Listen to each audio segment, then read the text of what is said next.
দেশি বিদেশি বাঙালি অবাঙালি বিভিন্ন রকমের রান্না খুব সহজে বাড়িতে তৈরি করার জন্য সাবস্ক্রাইব করে নিন শম্পাস কিচেন। আর আমার সমস্ত রান্নার আপডেট সবার আগে পাওয়ার জন্য বেল নোটিফিকেশনটা ক্লিক করতে ভুলবেন না। নমস্কার, welcome to Shampa's kitchen. Shampa রান্নাঘরে আপনাদের সকলকে স্বাগত জানাই। আজকে আমি তৈরি করব দারুণ টেস্টি একটা ব্রেকফাস্ট রেসিপি, আলু পুরি। এই আলু পুরি স্বাদে এতটাই টেস্টি যেটা আপনি শুধুই খেতে পারবেন কোনো সাইড ডিশ ছাড়া। আমার রেসিপিটা ভালো লাগলে অবশ্যই রেসিপিটাকে লাইক করুন, শেয়ার করুন। তাহলে চলুন তৈরি করে ফেলি দারুণ এই ব্রেকফাস্ট রেসিপিটা, আলু পুরি।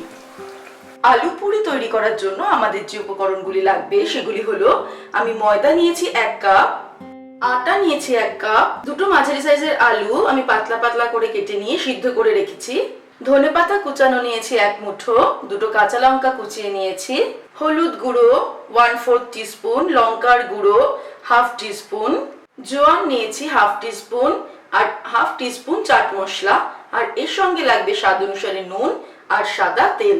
সবার প্রথমে একটা বড় বোল নিয়ে তার মধ্যে আমি সিদ্ধ করে রাখা আলুটাকে নিয়ে ম্যাশড করে নিয়েছি। এর মধ্যে দিয়ে দিচ্ছি ধনেপাতা কুচি, কাঁচা লঙ্কা কুচি, হলুদ গুঁড়ো 1/4 টিস্পুন, লঙ্কার গুঁড়ো 1/2 টিস্পুন, 1/2 টিস্পুন আমি চাট মশলা দিচ্ছি,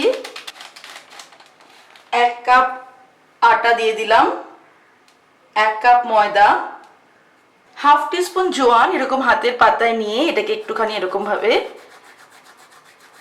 ঘষে নিয়ে দিয়ে দিলাম, 1/2 টিস্পুন নুন দিলাম, আপনারা কিন্তু নিজেদের স্বাদ অনুসারে দেবেন, আর অ্যাড করছি 2 টেবিলস্পুন সাদা তেল। প্রথমে সব জিনিসগুলো আমি ভালো করে আগে মিশিয়ে নেব, তারপর অল্প অল্প জল অ্যাড করে আমরা একটা ডো তৈরি করব। প্রথমে আগে সবটা মিশিয়ে নেব, কারণ আলুতে একটু রস থাকে, যাতে কিন্তু আটা ময়দাটা একটুখানি ভিজে ভিজে যাবে। তাই একদম অল্প পরিমাণ জলটা অ্যাড করে আমরা একটা সুন্দর ডো তৈরি করব। ডোটা আমি তৈরি করে নিয়েছি। এবারে ডোটা মাখা যখন শেষের দিকে, তখন আমি হাতের মধ্যে একটুখানি তেল নিলাম, নিয়ে এর উপরে দিয়ে দিচ্ছি 1 টেবিলস্পুন মতো তেল, নিয়ে তেলটা দিয়ে আবার ভালো করে কিন্তু এটাকে একটু মেখে নেব, কারণ যেহেতু এর মধ্যে আলু আছে এটা কিন্তু খুব স্টিকি হবে, হাতের সঙ্গে লেগে লেগে থাকবে। তাই তেল দিয়ে একবার এটাকে মেখে নিয়ে আমরা এটাকে রেখে দেব ঢেকে 15 মিনিট। আপনারা এটাকে ফ্রিজেও রাখতে পারেন অথবা বাইরেও রাখতে পারেন, আমি ফ্রিজে রেখে দিচ্ছি। তারপর আমরা নেক্সট স্টেপের দিকে এগোবো। 15 মিনিট হয়ে গেছে। এবারে কিন্তু আমি এই ডোটা থেকে ছোট ছোট লেচি করে নেব। হাতের মধ্যে একটুখানি তেল রাব করে নিলাম, নিয়ে অল্প অল্প পোর্শন, মোটামুটি লুচির মতো, যেরকম আমরা লুচির ডো বানাই সেরকম করে কিন্তু আমরা ডোটা তৈরি করে নেব। নিয়ে একটুখানি প্রেস করে করে এভাবে আমি সবকটা ডো তৈরি করে নিচ্ছি। মোটামুটি চেষ্টা করব একই মাপের যাতে সবকটা হয়।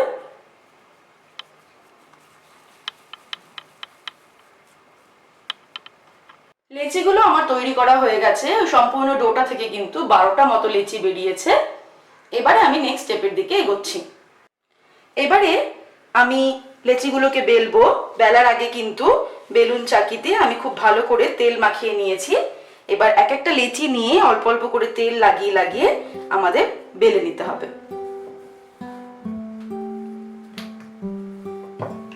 আমাদের বেলা হয়ে গেছে। এবারে আমরা নেক্সট স্টেপের দিকে এগোবো। এবারে আমি আলু পুরিগুলো ফ্রাই করব। তার জন্য আমি কড়াই গরম করে তার মধ্যে তেল গরম করেছি। হাই ফ্লেমে তেলটাকে খুব ভালো করে গরম করার পর আমি ফ্লেমটাকে মিডিয়াম করে তারপরে কিন্তু আলু পুরিটা ছাড়বো।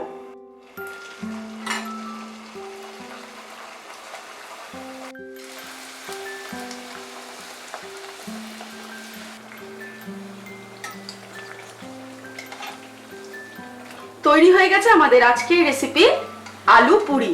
আপনারা দেখলেন আমি কি করে তৈরি করলাম। আমার রেসিপিটা ভালো লাগলে অবশ্যই কিন্তু রেসিপিটাকে লাইক করুন, শেয়ার করুন, আর নিত্য নতুন রেসিপির আপডেট পাওয়ার জন্য এক্ষুনি আমার চ্যানেলকে সাবস্ক্রাইব করে নিন।